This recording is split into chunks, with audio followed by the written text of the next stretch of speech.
Bizni nima uchun tanlagansiz? Men tanlamaganman, akam tanlagan birinchi. Akam Hop. aytgancha kelganman yaxshi degan uchunda. Akam tavsiya qilgan.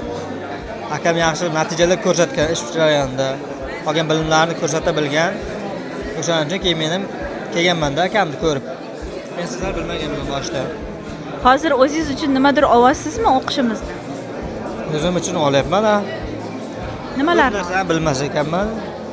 Boshda hech narsani bilmas ekanman-da.